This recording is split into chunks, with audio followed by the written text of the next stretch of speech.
In a land of rolling hills and mighty rivers, there was a great nation called Zaloti. This land, once known for its rich soil and abundant harvests, had fallen into the grip of dark times. The people of Zaloti were ruled by a group of leaders who cared only for their own wealth and power. They had hearts of stone, eyes blinded by greed, and ears deaf to the cries of their people.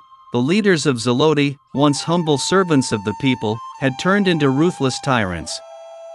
They imposed heavy taxes on the poorest villagers, hoarded all the food, and raised the prices of basic goods so high that only the rich could afford them. A cup of rice, once sold for a few coins, now cost a staggering $2,500.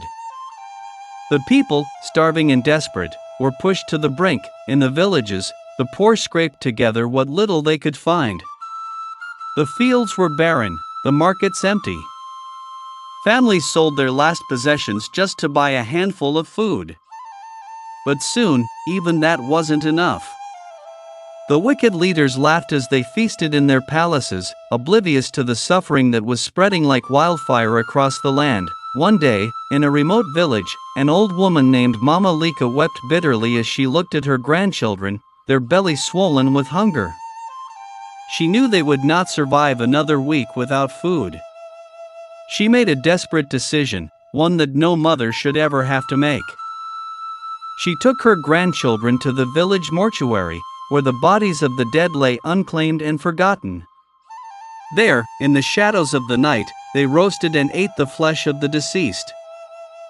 Word of Mama Lika's tragic act spread quickly. Soon, others followed, too desperate to care about the horrors of their actions.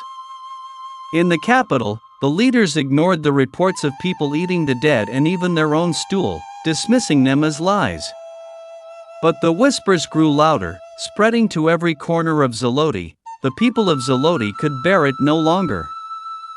From the youngest child to the eldest elder, they decided that enough was enough. They knew that the wicked leaders had to be stopped, for the sake of their children and the future of their land. In the dead of night, a meeting was held in secret. The people, united in their suffering, planned a great uprising. They decided that on the day of the annual harvest festival, when the leaders would gather in the capital to display their stolen wealth, they would rise up and take back their land. When the day came, the people of Zaloti, dressed in rags and armed with whatever they could find, marched to the capital. Their numbers swelled as they walked, and by the time they reached the city gates, they were a mighty force. The leaders, drunk on wine and arrogance, did not see them coming. With a roar that shook the earth, the people stormed the palace. They dragged the leaders from their golden thrones and into the streets. The leaders begged for mercy, but the people, remembering the suffering they had endured, showed none.